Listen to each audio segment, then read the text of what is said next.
ज्ञान YouTube channel में जुड़े हुए सभी सत्संगी जनों एवं प्रबुद्ध श्रोताओं का स्वागत है। सभी का अभिनंदन है और सभी को मेरा प्रेम पूर्वक जय श्री।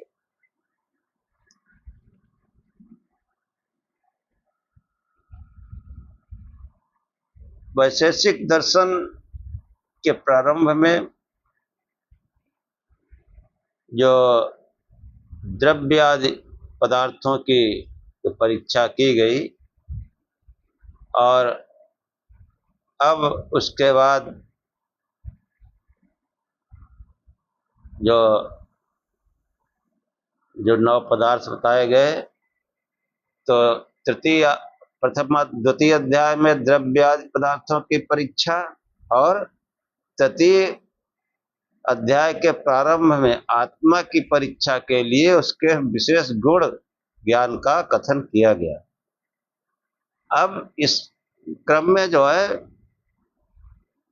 बुद्धि की परीक्षा के प्रसंग से उसी का जो है उपदेश जो महर्ष कणाद ने इस 8वें अध्याय में किया है, उसी पर हम लोग आज चर्चा करेंगे। इसी के साथ आज का आख्यान आरंभ करते हैं।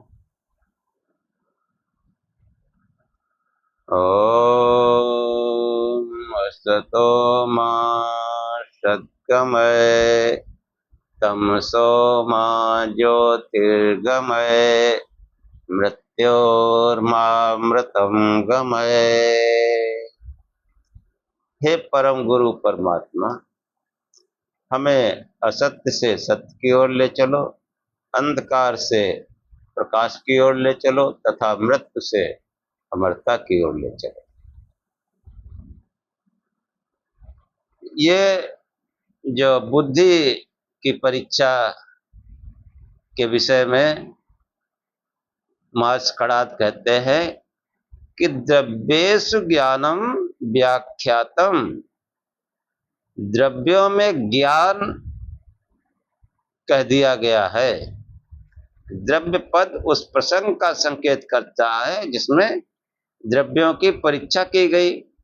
यह प्रसंग द्वितीय तृतीय चतुर्थ अध्याय में है। सब इस शास्त्र में ज्ञान, बुद्धि, उपलब्धि, प्रत्यय आदि पद पर्यायवाचक माने जाते हैं। ज्ञान, बुद्धि, उपलब्धि, प्रत्यय, ये सब जो है बुद्धि के पर्यायवाचक हैं। प्रत्यय मतलब बुद्धि, प्रत्यय सार, बुद्धि की सार वस्तु। हाँ, तो ये जो है इस शास्त्र में जो है ये सब पद उस एकमात्र अर्थ को कहते हैं जो इंद्रिय और अर्थों के सन्निकर्ष से उत्पन्न माना जाता है। ज्ञान कैसे होता है? इंद्रिय और मन का सन्निकर्ष हो। पहले तो इंद्रिय का बाह्य विषयों से सन्निकर्ष हो, फिर इंद्रिय का मन से सन्निकर्ष हो, तब वो ज्ञान जो है प्राप्त होता है। कि जो है यह अर्थ ज्ञान गुण है। उक्त प्रसंग में इसका 2 प्रकार से कथन हुआ है। एक आत्मा की सिद्धि के लिए उसके विशेष गुण के रूप में, और दूसरे पृथ्वी द्रव्यों का बाहेंद्रिय से ज्ञान किस स्थिति में होता है, इस प्रकार का आख्यान पिछले सूत्रों में आया है। और यहाँ प्रस्तुत प्रसंग में ज्ञान की परीक्षा करने की भावना से सूत्रकार ने उसी का जो है अतिदेश यहाँ पर किया है कि द्रव्यों के प्रकरण में प्रसंगवश ज्ञान का कथन किया गया है। तात्पर्य आत्मा द्रव्य की सिद्धि में ज्ञान विशेष गुण लिंग है, जिन्हीं चिन्ह है। इसी आधार पर उक्त प्रकरण का ज्ञान का कथन हुआ है। कि जो यहाँ पर ज्ञान का तात्पर्य है आत्मा द्रव्य की सिद्धि में ज्ञान विशेष गुण है। आत्मा द्रव्य की सिद्धि, ये बुद्धि जो है इसको आत्मा की सिद्धि में किस प्रकार जो एक कार्य करती है, इस संदर्भ में यहाँ पर उल्लेख किया गया है कि द्रव्येश ज्ञानम व्याख्यातम। सूत्रकार ने विशेष व्याख्या की भावना से समाधान करते हुए कहा है कि तत्रात्मा मनश्चा प्रत्यक्ष है। वहां आत्मा, तत्र मतलब वहां, तत्र आत्मा, वहां आत्मा मन तथा प्रत्यक्ष नहीं होते। उक्त प्रसंग में ज्ञान विशेष गुण आत्मा का लिंग उस स्थिति के लिए बताया गया है जहां आत्मा का प्रत्यक्ष नहीं होता। ऐसी दो अवस्थाएं हैं, यानी अपने शरीर में उस समय जब देहादि में आत्मा को समझ लिया जाता है तब ज्ञान गुण से देहादि से अतिरिक्त आत्मा की सिद्धि होती है। दूसरी अवस्था पर शरीर में आत्मा की सिद्धि का किया जाना है। अहम अस्मि, मैं हूं इत्यादि ज्ञान जब स्थूल, कृश, लंबा, ठिगना आदि भावनाओं के साथ होता है तब उसमें आत्मा नहीं भासता। देह का प्रत्यय होता है, वहां आत्मा अप्रत्यक्ष है। इसी प्रकार पर शरीर में आत्मा अप्रत्यक्ष होता है। सूत्र का तत्र पद इन्हीं अवस्थाओं का निर्देश करता है। वहां आत्मा की सिद्धि के लिए ज्ञान विशेष गुण है। इसी प्रकार प्रत्यक्ष मन की सिद्धि के लिए ज्ञान का युगपत न होना, ये जो है बताया गया है कि तत्र आत्मा मनश्चा प्रत्यक्ष, मनश्च अप्रत्यक्ष। जब शरीर पर भाव रहता है तो आत्मा प्रत्यक्ष उसका ज्ञान नहीं होता। ऐसे ही दूसरे शरीर में भी, क्योंकि आत्मा देह इंद्रिय तो है नहीं। दूसरे शरीर मतलब दुबला पतला, मोटा तगड़ा, लंबा छोटा, आत्मा थोड़ा ही दुबली पतली और छोटी बड़ी होती है। ये यहाँ पर इस सूत्र में बताने का प्रयत्न किया गया है।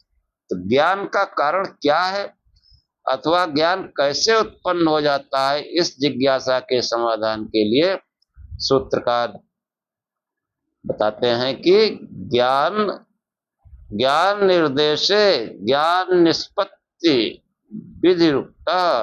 ज्ञान निर्देश के अवसर पर ज्ञान की उत्पत्ति का प्रकार बता दिया गया है।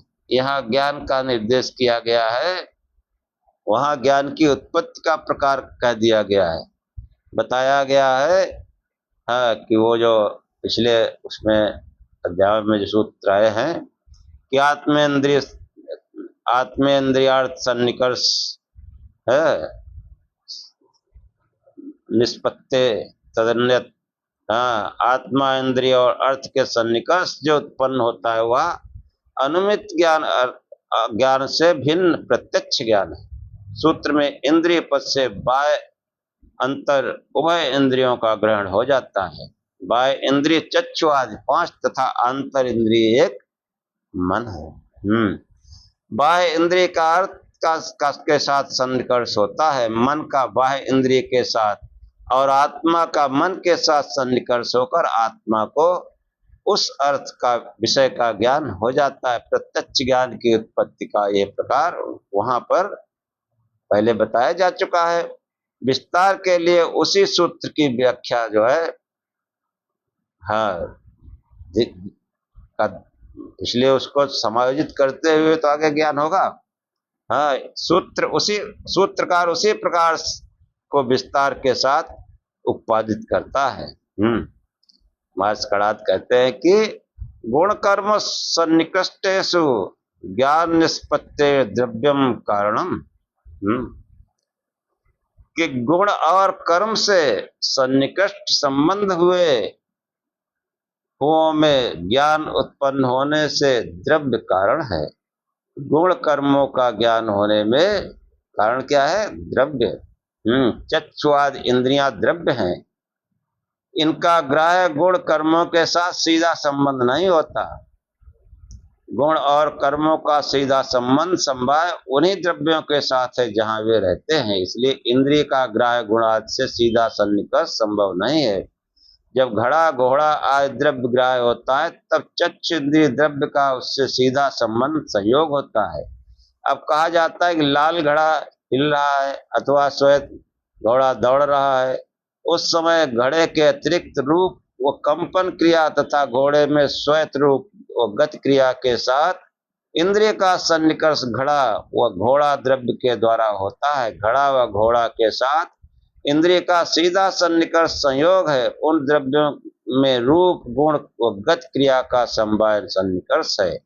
गुण व कर्म अपने आश्रय द्रव्य में समवाय संबंध से रहते हैं। इस प्रकार इंद्रिय का गुण कर्म के साथ सन्निकर्ष संयुक्त समवाय हुआ। फलता गुण कर्म विषय ज्ञान में इंद्रिय अर्थ के सन्निकर्ष के लिए द्रव्य कारण रहता है। इंद्रिय का गुण कर्म से सन्निकर्ष द्रव्य सन्निकर्ष द्वारा हो पाता है। हाँ, इस तरह की व्याख्या जो है पहले भी नाना प्रकार से समझाई गई है।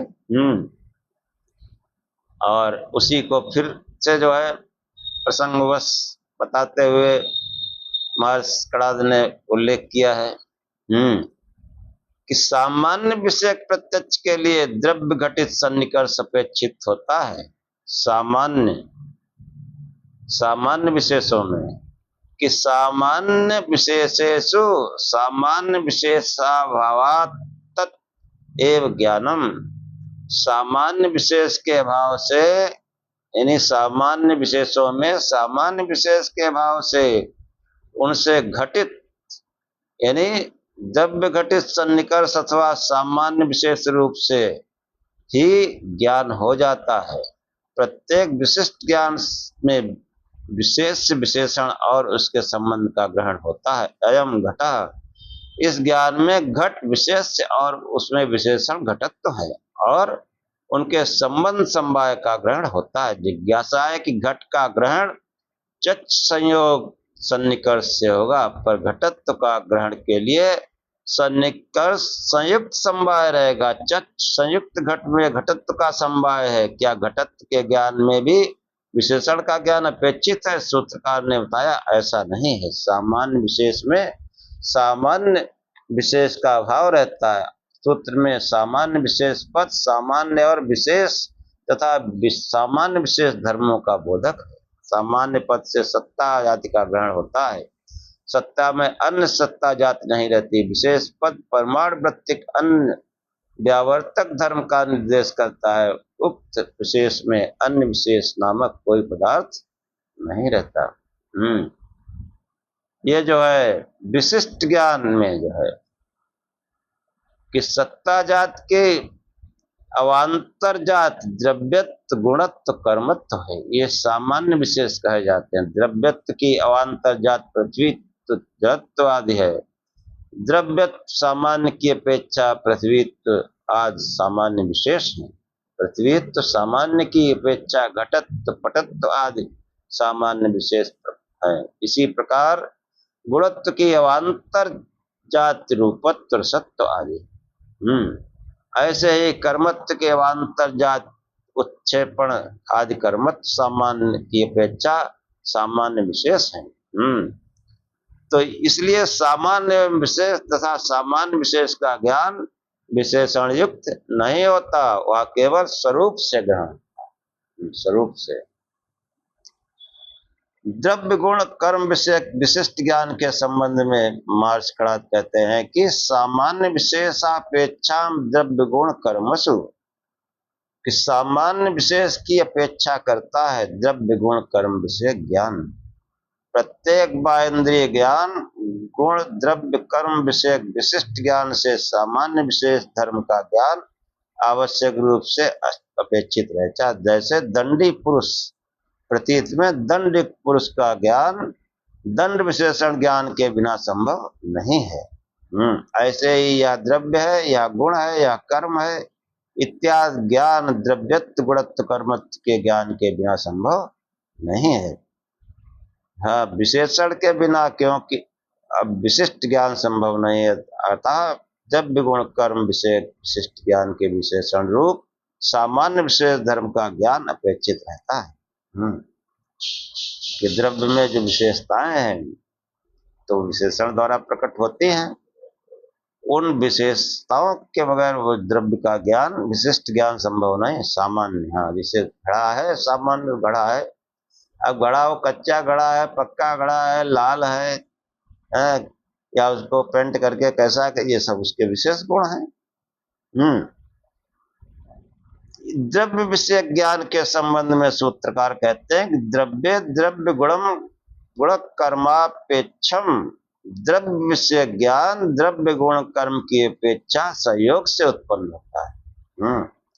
कि जब कहा जाता है पुरुष दंड वाला है, इस गाय के गले में घंटा लटका है, ऐसे स्थिति में पुरुष अथवा गाय, ऐसी गाय के ज्ञान के लिए आवश्यक है। जैसे कहा गया कि पुरुष दंड वाला है, तो पुरुष के हाथ में दंड होना चाहिए, तभी तो कहा जाएगा। ऐसे गाय के गले में घंटा लटक रहा हो, तभी कहा जाएगा गाय जो है उसमें घंटा है। तात्पर्य किसी द्रव्य के सविकल्प अथवा विशिष्ट ज्ञान में उस द्रव्य के विशेषण द्रव्य का ज्ञान प्रथम हो जाना चाहिए। कि गुण की अपेक्षा का उदाहरण है, यह गाय सफेद है। क्या गुण है कि गाय सफेद है। ऐसी गाय के ज्ञान में उसके विशेषण शुक्ल रूप का ज्ञान अपेक्षित है। कर्म की अपेक्षा का उदाहरण, घोड़ा दौड़ रहा है, दौड़ते अश्व के ज्ञान के लिए दौड़ना क्रिया का प्रथम ज्ञान होना अपेक्षित है। इस प्रकार द्रव्य में विशिष्ट ज्ञान में विशेषभूत द्रव्य गुण कर्म के ज्ञान की अपेक्षा रहती है। जो है विशेष ज्ञान के लिए वो विशेषता होनी चाहिए। कि दंडी है तो मनुष्य है, वही दंडी तो हम ही बने जा रहे हैं, तो हाथ में दंड होना चाहिए। हाँ, गाय घंटे वाली गाय है तो घंटा उसमें बजना चाहिए।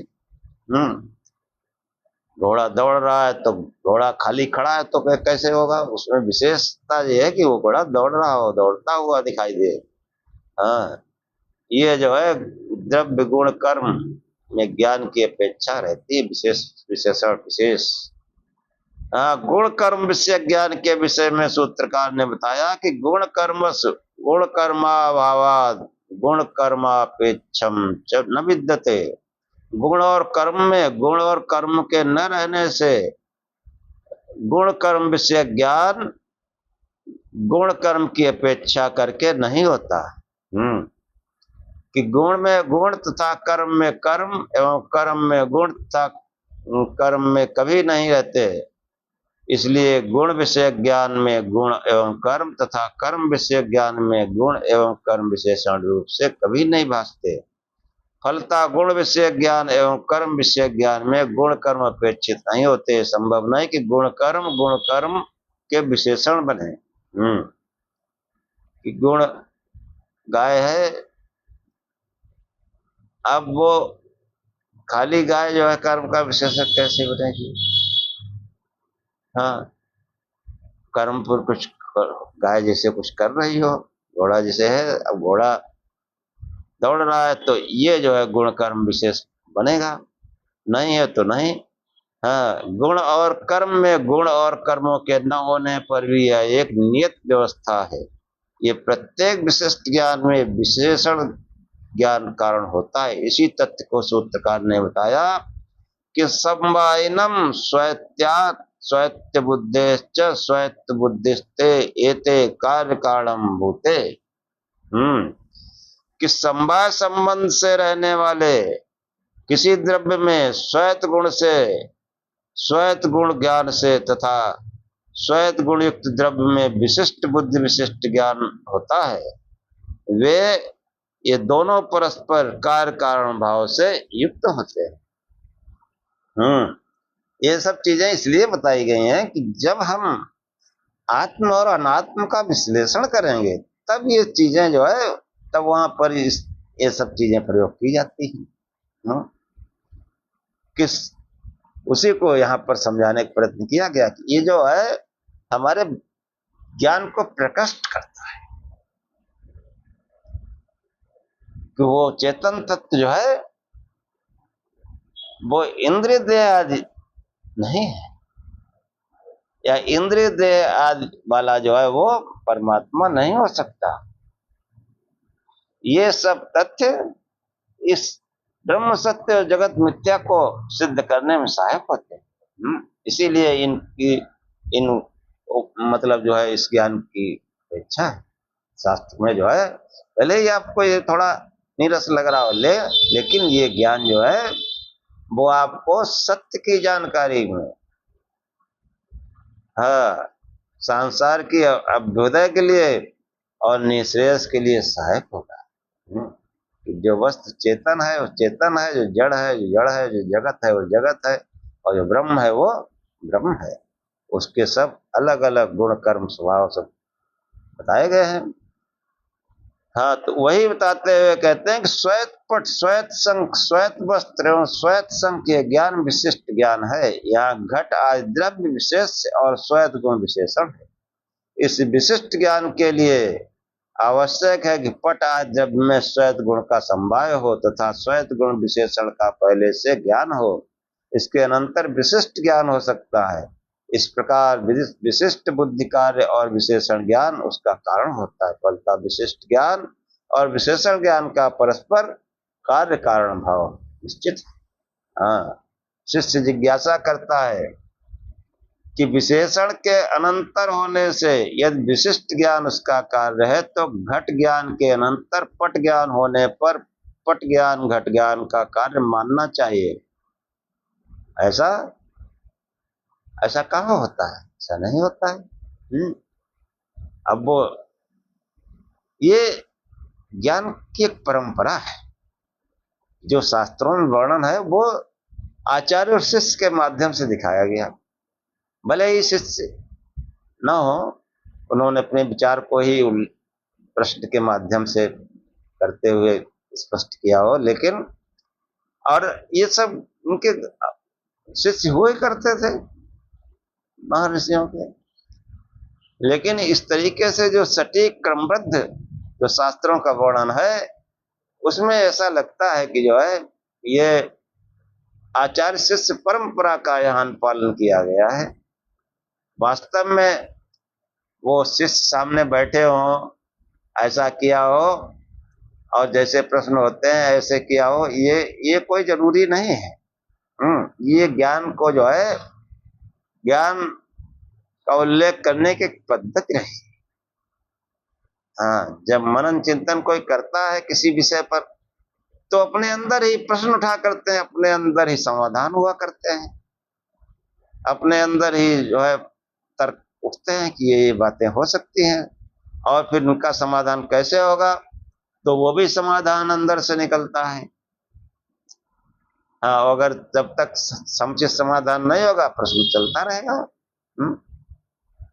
तो ये जो है ये एक ज्ञान परंपरा है, उसी परंपरा का जो है निर्वाह होता चला आया है। शंकराचार्य ने भी जो विवेक चूड़ामणि का है, ऐसे ही भगवद गीता का जो है जो उपदेश है श्री कृष्ण का अर्जुन को, वो एक ज्ञान परंपरा के अंतर्गत, वरना इतनी बड़ी सेनाएं खड़ी हुई हैं, कैसे उपदेश होगा? उपदेश हुआ और उपदेश का जो रूपरेखा बनाई गई वो भी एक प्रेरक है कि जो है भयंकर से भयंकर परिस्थिति में भी ज्ञान किया जा सकता है, उपदेश किया जा सकता है। वरना इतना बड़ा उपदेश किसी रण क्षेत्र में वो मतलब फिर सब सेनाएं जो है वो जड़वत हो गए, वो सब। हाँ, ये सब चीजें मतलब बहुत सूक्ष्मता से अगर ध्यान देंगे तो ये एक ज्ञान की परंपरा रही जिसमें आचार्य शिष्य का कथन किया जाता है। तो ये जो जितने भी प्रश्न तर्क के द्वारा जो ज्ञान को परिष्कृत किया जाता है उसका ये विधान है, उसी का शास्त्रों में उल्लेख है कि जो है ये जो अभी जो प्रश्न किया गया कि जो है घट ज्ञान के अनंतर पट ज्ञान होने पर पट ज्ञान घट ज्ञान का कार्य मानना चाहिए। तो ज्ञान अलग अलग है, वो एक दूसरे कार्य कैसे हो सकते हैं? उसी को समझाते हुए जो है महर्षि कणाद कहते हैं कि द्रव्येषु अनितरेतर कारण, कि द्रव्यों में क्रमिक ज्ञान होने पर उन ज्ञानों का परस्पर कार्य कारण भाव नहीं होता। क्रमिक ज्ञान, पहले घट का ज्ञान किया फिर पट का ज्ञान किया, तो उसमें कार्य कारण भाव थोड़े होता है। कार्य कारण भाव तब होगा जैसे जल है, भाप बन गया, भाप से फिर वो जल में परिवर्तित हो गया, या जल जो है जम गया तो बर्फ में परिवर्तित हो गया। तो ये जो है कार्य कारण भाव है। इसमें जो है वो, और जो घट और पट है, एक ज्ञान कर लिया फिर दूसरा ज्ञान कर लिया, ये क्रमिक ज्ञान है। अनंतर से कि अनितरेतर कारण परस्पर कारण कार्य कारण भाव नहीं होता है। कार्य कारण भाव, जैसे पट का कारण तंतु है और घट का कारण मृतिका है, मिट्टी, तो दोनों के कार्य कारण भाव अलग अलग हैं। हाँ, तो परस्पर उसमें कार्य कारण भाव नहीं है कि जो है तंतुओं से घट बन जाए और मिट्टी से कपड़ा बन जाए, ये संभव नहीं है। हाँ, इस बात को यहाँ समझाने का प्रयत्न किया गया कि जो है केवल अनंतर से किन्हीं ज्ञानों का परस्पर विशेष विशेषण भाव अथवा कार्य कारण भाव नहीं हो जाता। घट ज्ञान अपने में घट ज्ञान, पट ज्ञान अपने में पूर्ण विशिष्ट ज्ञान है। वहां घट का घटत्व आदि का विशेष विशेषण भाव वो कार्य कारण भाव है, परंतु घट घट आदि विभिन्न द्रव्यों में का ज्ञान एक दूसरे का न कार्य होता है न कारण। श्वेत पट आदि में श्वेत गुण से युक्त पट का भान होता है। श्वेत गुण पट की विशेषता को बताने से पट द्रव्य का विशेषण है। द्रव्य अपने में स्वतंत्र है, गुण द्रव्याधीन होने से उसका विशेषण रहता हुआ द्रव्य के विशिष्ट ज्ञान में उपयोगी होता है। इसी तथ्य को सूत्रकार ने स्पष्ट किया। कारणा योग पदार्थ कारण क्रमाश्च घटपटादि बुद्धि नाम क्रमो न हेत फल भावात, कि कारणों में युगपत यानी एक साथ न होने से, कारणों के क्रम पूर्वक होने से तथा घट ज्ञान पट ज्ञान आदि का क्रम अनंतर्य होता है, हेल कारण कार्य भाव नहीं। कि घट ज्ञान पट ज्ञान आदि इंद्रियात सन्निकर्ष से होता है। इंद्रियात सन्निकर्ष पहले ही बता चुके, इंद्रियों के सन्निकर्ष से होता है। विभिन्न द्रव्यों के साथ इंद्रिय का युगपत सन्निकर्ष नहीं होता है। घट ज्ञान पट ज्ञान एक ही साथ हो जाए, क्रम से हुआ करता है। पहले घड़ा देख लो तो घड़ा देख लो, या पट देख लो तो पट देख लो, दोनों के एक साथ कैसे घड़ा भी बन जाए, उसी से पट भी बन जाए, या जब उन तंतुओं से पट बन जाए उन्हीं से घड़ा भी बन जाए, ऐसा कैसे हो सकता है। जिस द्रव्य के साथ पहले सन्निकर्ष हुआ उसका ज्ञान पहले हो जाएगा, अन्य का पीछे। हाँ, घड़ा देखा पहले घड़ा ज्ञान हुआ, फिर पट देखा तो पट का ज्ञान हुआ, ये क्रम चलता रहता है, एक साथ दोनों चीजें नहीं हो सकती। ये आवश्यक नहीं कि घट का ज्ञान पहले हो अथवा पट का। इसलिए द्रव्यों के ज्ञान में जो क्रम अनंतर देखा जाता है वह इसके परस्पर कार्य कारण भाव से नहीं, प्रत्युत घटादि द्रव्य ज्ञान के इंद्रियार्थ सन्निकर्षादि वस्तुओं के अनंतर के कारण। जिसको पहले देखा उसका पहले ज्ञान हो गया, बाद में देखा उसके बाद वो सेट हो गया ज्ञान।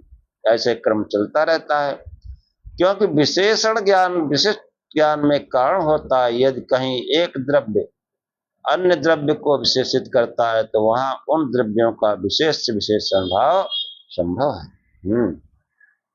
ये जो है, ये जो चीजें बताई गई, इसमें जो यथार्थ ज्ञान है उसकी पुष्टि के लिए ये सब साधनों का प्रयोग, कि घट अपट मिट्टी से घड़ा बन जाता है, क्योंकि मिट्टी भी भौतिक पदार्थ है, उससे जो है उस द्रव्य से घड़े का निर्माण हो गया।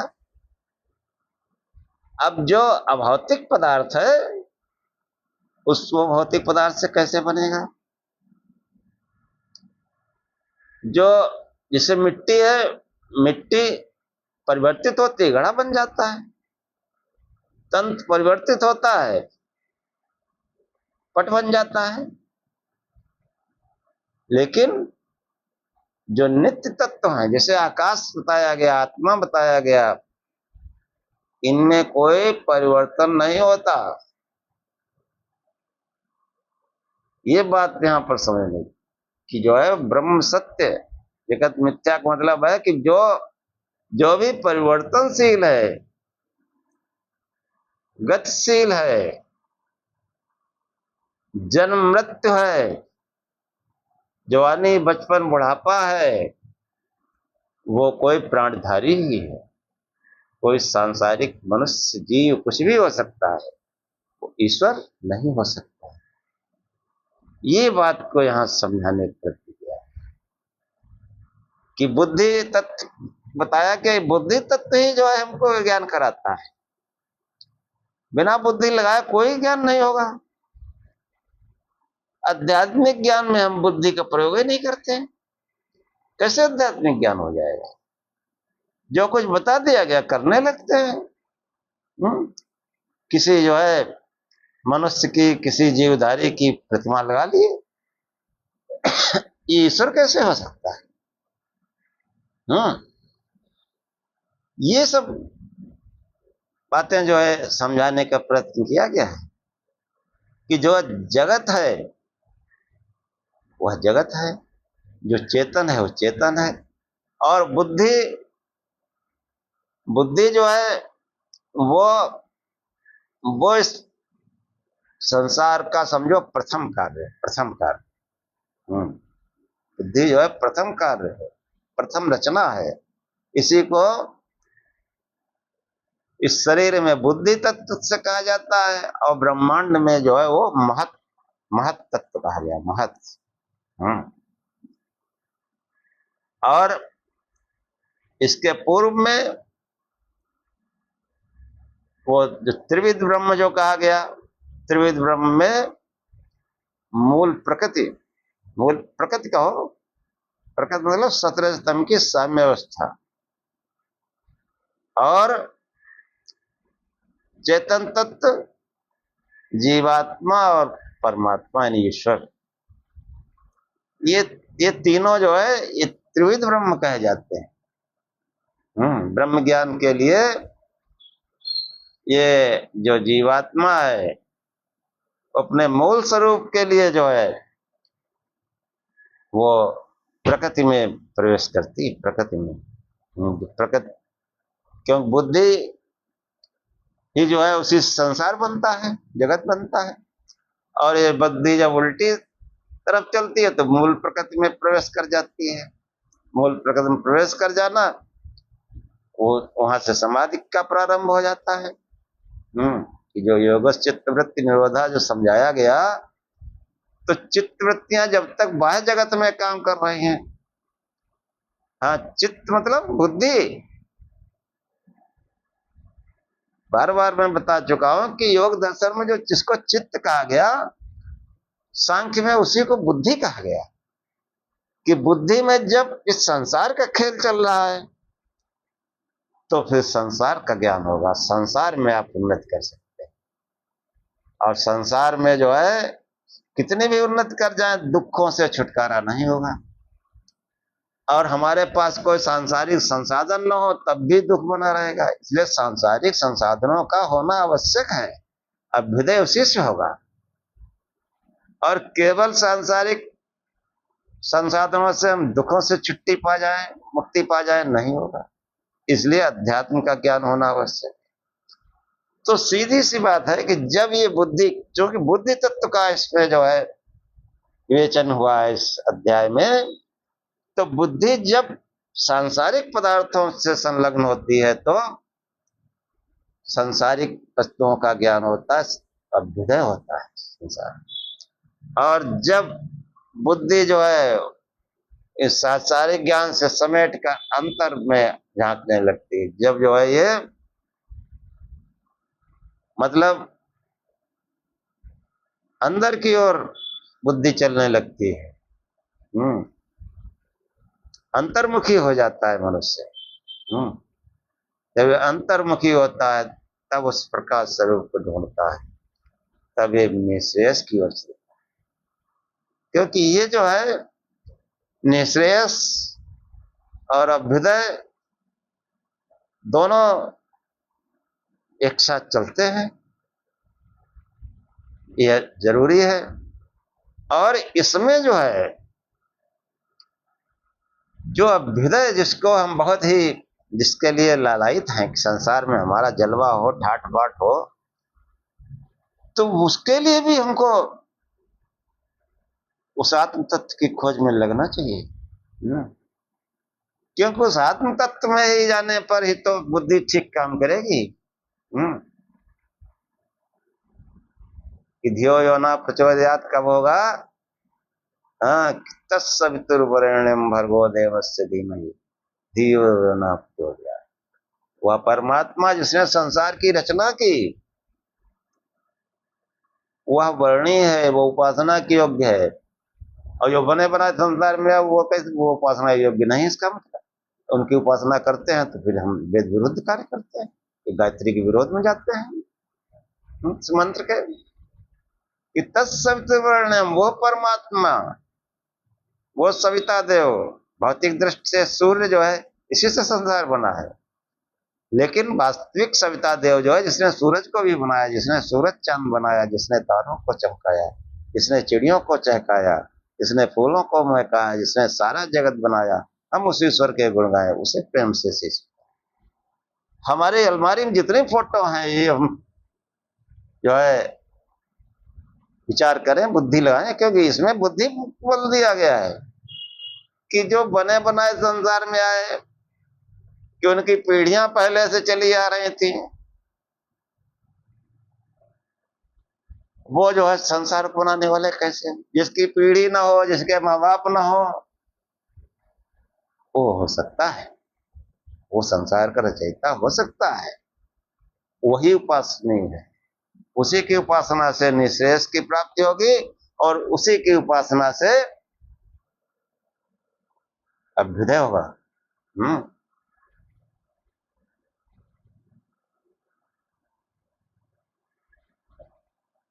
मुंडक उपनिषद में आया है कि यदि किसी को सांसारिक कामनाओं की इच्छा हो तब भी किसी ब्रह्म ज्ञानी की शरण में जाना चाहिए, उस ब्रह्म ज्ञान की ही शरण में जाना चाहिए। क्योंकि ब्रह्म ज्ञानी जो है, मंत्र आया है कि यम यम लोकम मनसा संविभाति तम तम लोकम जयते आप्त कामा। कि जो है यम यम लोकम मनसा संविभात विशुद्ध सत्ता कामयते याश्च कामान तम तम लोकम जयते ताश्च कामान तस्माधियात्मज्ञम विवर्चेत भूति कामा। ये मंत्र है कि यम यम लोकम मनसा संविभाति विशुद्ध सत्ता कामयते याश्च कामान। कि जो योगी होते हैं, आध्यात्मिक पुरुष होते हैं, उनका जो है वो विशुद्ध सत्व वाले होते हैं। उनका जो सत्व है वो सत्व शुद्धि कर चुके हैं, उस पर कोई भी सांसारिक लेप, सांसारिक आवरण नहीं रहता है। वो अपने हमेशा अपने शुद्ध दैवी भाव में रहते हैं, ब्रह्म भाव में रहते हैं। वहां पर कोई कामना प्रवेश नहीं करती। अगर वो बाई चांस उनका जो मन है, उनका जो चित्त है किसी सांसारिक कामना में पहुंच जाए, हाँ, कि यम लोकम मनसा संविभाति विशुद्ध सत्ता कामयते याश्च कामान। तो शुद्ध अंतःकरण वाला मनुष्य जिस जिस लोक में, लोकांतर, कहीं भी, यहां बैठा कहीं भी पूरे विश्व में और दूसरे लोकों में भी, जिस जिस इच्छा को करता है मन में जो है जिस कामना को करता है, तम तम लोकम जयते, उस लोक की कामना जो है वो पूर्ण कर लेता है, उस लोक को जय कर लेता।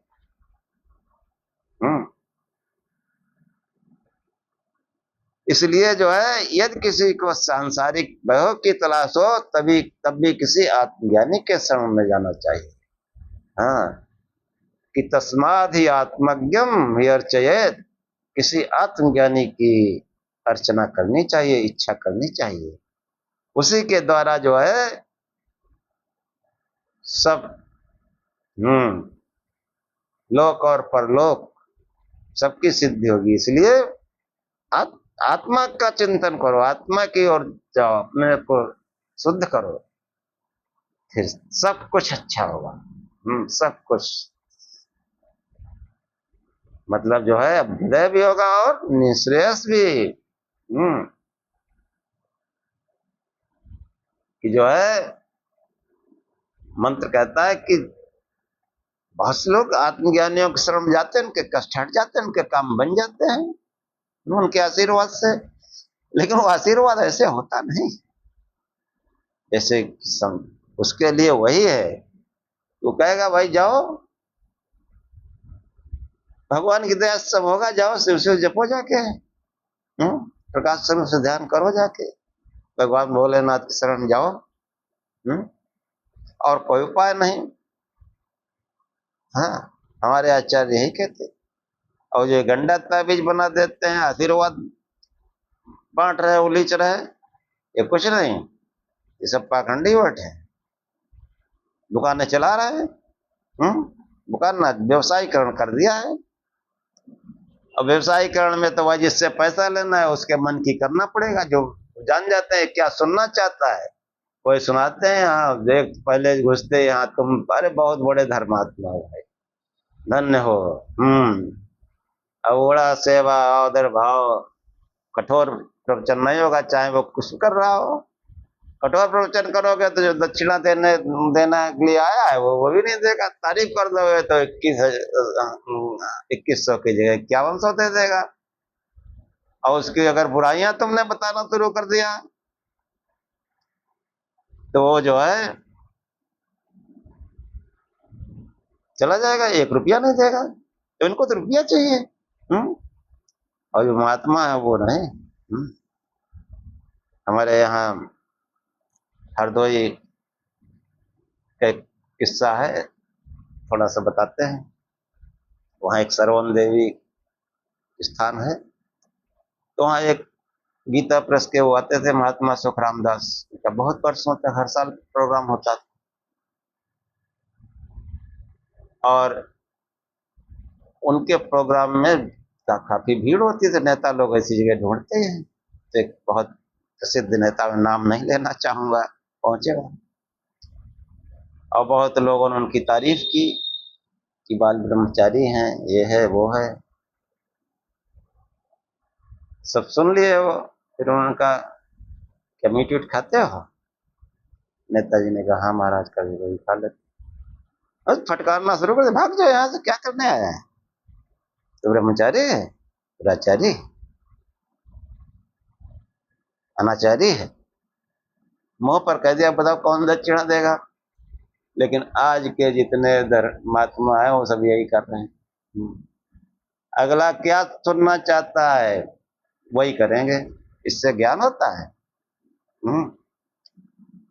एकमात्र वो शिव ही सत्य है, उसी से अभ्युदय भी होगा और उसी से निःश्रेयस भी होगा। इसलिए शिव शिव जपो, प्रकाश स्वरूप से ध्यान करो। और यहीं से आज का ख्याल समाप्त करते हैं।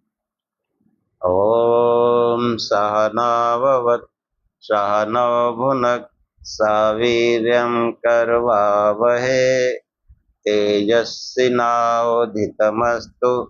मा विद्विषावहे। ओम शांति शांति शांति। हे परमात्मा, हम दोनों की साथ साथ रक्षा करें, साथ साथ पालना करें, हम दोनों साथ साथ बल को बढ़ावें, पराक्रम करें, हम दोनों का पढ़ा पढ़ाया एक साथ तेजस्ता को प्राप्त करें। हम आपस में द्वेष न करें, श्रोता और वक्ता द्वेष न करें। कोई प्रश्न तर्क है तो करें, द्वेष भाव में प्रेम भाव। ओम शांति शांति शांति। हे परमात्मा, हम दोनों को, श्रोता और वक्ता को, दैहिक दैविक भौतिक सब प्रकार की शांति प्राप्त कराए, सब प्रकार के दुखों से दूर करे। हमारे इन आख्यानों को जो पूरे मनोयोग से सुनेगा, दूसरे को बताएगा, निश्चित रूप से वो त्रिविध दुखों से छूट जाएगा। ओम शांति शांति। जय श्री